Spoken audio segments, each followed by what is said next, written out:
Bonjour à toi, je suis très heureux de te retrouver aujourd'hui dans cette vidéo. On va parler du rapport à la peur quand tu souhaites te lancer, quand tu souhaites t'accomplir en tant que personne, finalement aussi réaliser ton plein potentiel. J'aimerais commencer par une citation de la philosophe Émilie du Châtelet où elle déclare en fait qu'on a tous une peur secrète en nous, mais c'est uniquement en la dépassant, en l'affrontant qu'on peut découvrir notre véritable pouvoir. Cette citation, elle résume parfaitement ce qu'on ressent tous finalement lorsqu'on est confronté à quelque chose de nouveau ou qui nous paraît vraiment difficile. Bien sûr, nous avons peur d'échouer, nous avons peur d'être rejetés, nous avons peur de simplement ne pas être à la hauteur. Mais c'est uniquement en affrontant ces peurs que tu ressens que tu vas pouvoir en fait t'accomplir véritablement et pouvoir atteindre tes rêves et tes objectifs. On peut aussi prendre l'exemple du livre L'Alchimiste de Paulo Coelho. C'est un livre que j'ai récemment fini et que je recommande vraiment parce qu'il est super simple, super agréable à lire. Et en fait, dans ce livre, on peut faire un parallèle général par rapport au rapport à la peur de se lancer. Dans ce livre, il y a le héros, Santiago. C'est un berger andalou. Ce berger andalou, en fait, rêve d'un trésor caché à côté des pyramides d'Égypte. Et en fait, ce rêve-là, il va décider de le poursuivre. Lui, simple berger, il va quitter son travail, surmonter ses peurs. Bien sûr, il y a énormément de péripéties. Le but, c'est pas de te spoiler le livre, mais autant intérieurement que dans un aspect extérieur de la vie, à travers les rencontres et les obstacles qu'il va rencontrer, il va être amené à dépasser ses peurs à de nombreuses reprises, à continuer à croire en son rêve malgré l'incertitude. Et au final, en fait, il va pouvoir découvrir sa véritable mission de vie, s'accomplir en tant que personne. Et c'est ça qui va être synonyme de bonheur pour lui, d'accomplissement. Et je t'encourage vraiment à lire ce livre, il va beaucoup t'inspirer. Bien sûr, j'aurais pu parler aussi d'autres livres, par exemple Le Petit Prince de Saint-Exupéry, où il va totalement affronter ses peurs et quitter sa planète pour aller découvrir d'autres mondes. Sans ce choix difficile, il n'aurait jamais pu trouver sa véritable place, il n'aurait jamais pu non plus profiter en fait des véritables valeurs de l'amitié et de l'amour qu'il va découvrir uniquement à travers ce voyage.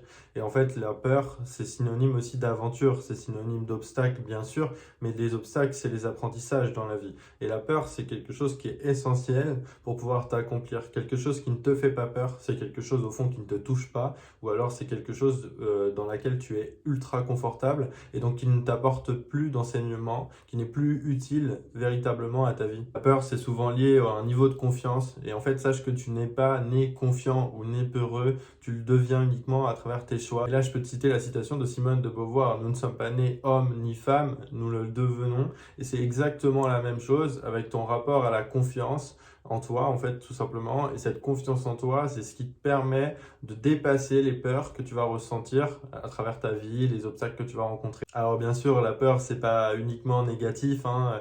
Heureusement qu'on ressent de la peur, c'est ce qui nous protège. En psychologie humaine, on dit que c'est une réponse émotionnelle primitive. Et tout au long de l'histoire humaine, cette peur, elle a été développée. C'est un sens essentiel pour nous protéger du danger. Et donc, bien sûr, il ne faut pas fuir cette peur. Mais sois conscient que c'est cette même peur-là qui va pouvoir te freiner dans tes objectifs, dans tes convictions et dans tes rêves.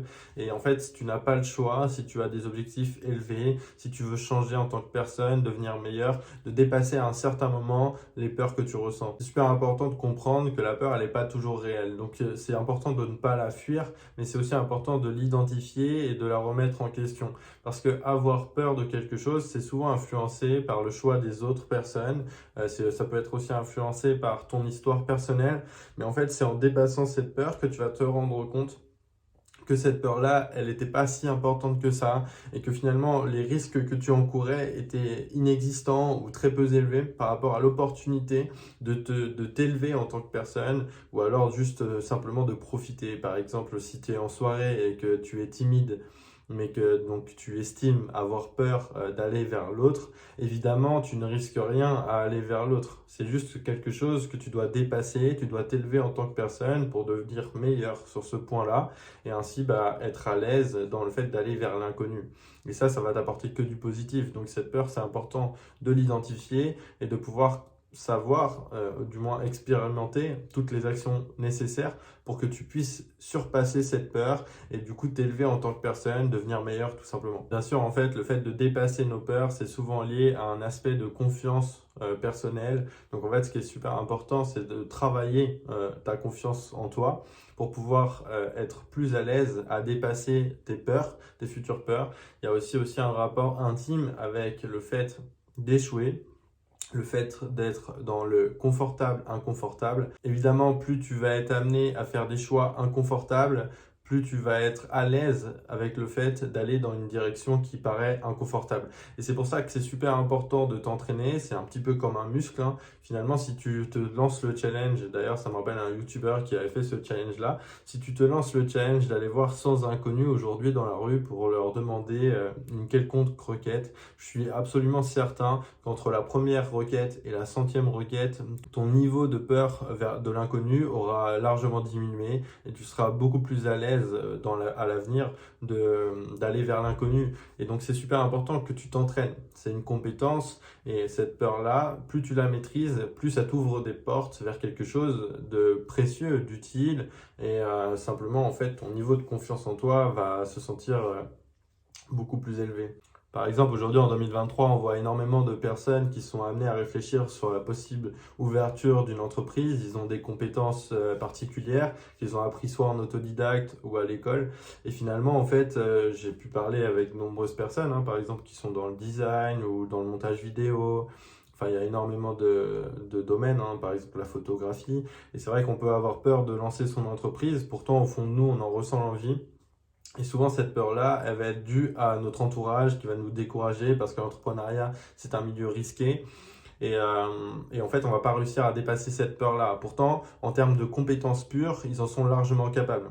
Et donc là, ce qui est super important, c'est de développer en fait ta confiance en toi. Donc tu peux utiliser divers moyens pour développer cette confiance en toi. Tu peux à la fois t'inspirer de personnes qui ont réussi ce que tu souhaites faire, mais tu peux aussi te rappeler de tes propres succès. Parce que si tu es dans un domaine particulier et que tu essaies du moins tu souhaiterais lancer ton entreprise, mais tu souffres d'une peur qui t'empêche de passer à l'action, bah, rappelle-toi que tu as eu tes examens haut la main, que tu as été capable de faire telle ou telle création et que finalement ton niveau intrinsèque te permet de te lancer, mais que la seule chose qui te freine, c'est une peur intérieure ou une peur due à l'entourage. C'est super important de maîtriser tes peurs parce que c'est ce qui va te permettre en fait de t'élever et de pouvoir réaliser ton plein potentiel.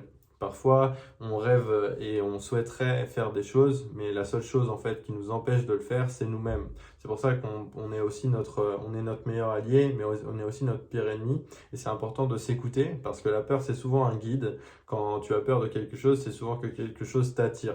Par exemple, si moi je suis amoureux d'une fille, ou du moins je suis attiré par une fille, je vais ressentir une peur intérieurement parce que j'ai peur qu'elle me juge de manière négative, j'ai peur de me faire rejeter. Pourtant, cette peur-là, elle est aussi importante pour moi parce que c'est grâce à cette peur que je sais que cette fille compte pour moi. Et si c'était une fille qui comptait pas du tout pour moi, j'aurais pas peur de ce qu'elle pourrait penser de moi, j'aurais pas peur des conséquences négatives qui peuvent arriver. Donc c'est super important d'identifier ta peur, mais en même temps de pouvoir la dépasser. Souvent, identifier ta peur, c'est savoir que tu es dans la bonne direction. Donc justement, prends-la avec amour, cette peur-là. Ensuite, gagne en confiance en toi. Donc là, tu vas analyser tout ce que tu as fait de bien. Si je reprends l'exemple de la fille, bah, je peux penser par exemple à 3, 4, 5 fois où j'aurais vu cette fille et où ça s'était bien passé, on aurait rigolé et j'aurais pu voir des signes d'attirance par exemple. Donc ça va me donner de la confiance en moi pour aller vers cette fille ensuite, dépasser mes peurs et donc réussir à voir ce que je souhaite réellement. Il y a énormément d'exemples comme ça. On peut parler des personnes qui vont parler en public, en conférence et qui témoignent ensuite qu'ils avaient une peur bleue. Je te rassure tout de suite, les humoristes connus, ils ont aussi peur, ils ont aussi le trac. Les chanteurs, les chanteuses, ils ont aussi le trac. Donc ils sont absolument comme toi. C'est juste qu'ils ont réussi à se mettre dans des situations inconfortables de manière régulière pour que cette peur-là, ils la maîtrisent et non l'inverse. Et c'est super important que tu te mettes dans des situations inconfortables pour des bonnes raisons, mais que tu y ailles avec amour en fait, parce que c'est ce qui va t'élever, c'est ce qui va te permettre de te réaliser, d'obtenir ton plein potentiel, encore une fois. Michael Jordan, par exemple, il a été évincé de son équipe de basket à l'âge de 17 ans. Il aurait pu avoir peur de ce monde-là, il s'est fait rejeter, donc la conséquence était ultra négative. Au lieu de ça, il a continué à travailler, et il s'est mis dans plus de situations inconfortables jusqu'à devenir le Michael Jordan qu'on connaît actuellement. Dans tous les cas, ce qui est super important de se dire, c'est qu'il n'y a aucun rêve aucun objectif ambitieux qui vont sans un sentiment de peur. Donc dans tous les cas, tu vas devoir passer par là. Et si tu n'affrontes jamais la peur, si tu te mets jamais dans une situation inconfortable ou dans laquelle tu ressens de la peur, en fait finalement c'est comme si tu fuyais ton propre rêve, ta propre destinée et que tu acceptais le fait de ne jamais réaliser ton plein potentiel. Donc embrasse la peur, identifie-la, gagne en confiance en toi à travers divers facteurs, puis bats cette peur et tu verras que tout ce qui va en découler, ce sera uniquement du positif. Donc voilà, en résumé, bien sûr, la peur, ça peut être un obstacle, bien sûr, ça te protège du danger, mais la peur, c'est aussi le guide le plus précieux que tu es, parce que c'est pas les autres qui vont choisir tes objectifs, c'est pas les autres qui vont choisir tes rêves, mais c'est à toi de pouvoir identifier ce qui compte pour toi, pour ce pourquoi tu vibres, et la peur, c'est le meilleur des guides pour ça. Donc une fois que tu as identifié ce qui te fait vibrer, ta conviction profonde, maintenant, il va falloir dépasser cette peur. Ça passe par l'identification de cette peur-là. Ensuite, tu t'élèves en termes de confiance en toi parce que c'est ce qui va te permettre de dépasser cette peur. Et pour t'élever en termes de confiance en toi, tu as plusieurs solutions. Déjà, tu peux te rappeler de tout ce que tu as fait de bien dans ce domaine-là. Tu peux aussi te rappeler de toutes les fois où tu as surmonté les peurs dans d'autres domaines et où ça t'a apporté du positif. Mais sinon, la meilleure des façons pour t'éloigner d'une peur paralysante et de t'élever en termes de confiance en toi, c'est simplement de s'entraîner, simplement de se confronter à ça et tu verras qu'avec le temps, tu vas devenir meilleur, tu vas surpasser cette peur et atteindre cet objectif, te rapprocher de ton idéal de vie, de ton rêve et de ta conviction profonde. Dernier exemple avant de finir, mais quand tu as un contrôle, à l'école, tu as déjà eu plein de contrôles. Évidemment, tu as déjà ressenti cette peur-là d'aller à un contrôle, tu n'étais pas prêt et tu savais que ça allait pas bien se passer. Donc forcément, tu avais peur en toi. Maintenant, qu'est-ce qui se passait lorsque tu étais vraiment prêt pour passer ce contrôle, que tu avais bien révisé et que c'est un sujet que tu maîtrisais sur le bout des doigts? Cette peur-là, elle s'était évincée. Donc c'est à toi d'évincer ces peurs en t'entraînant suffisamment et en te dépassant pour pouvoir atteindre cet objectif qui te fait vibrer, cet objectif de vie, ta destinée encore une fois. Je suis très heureux d'avoir pu partager en fait tous ces enseignements avec toi. J'espère que ça t'a plu. Je te laisse évidemment, si ça t'a plu, tu peux t'abonner, tu peux commenter aussi, me dire quelle est la peur la plus profonde que tu as ressentie, quel est ton objectif de vie, ton rêve. Ça me ferait vraiment plaisir. Je vais lire tous les commentaires en dessous et like la vidéo pour le référencement. Moi, ça m'aide à continuer ce que je fais. En tout cas, j'ai hâte de te retrouver. Prends soin de toi, dépasse tes peurs, dépasse tes limites et deviens la meilleure version de toi-même.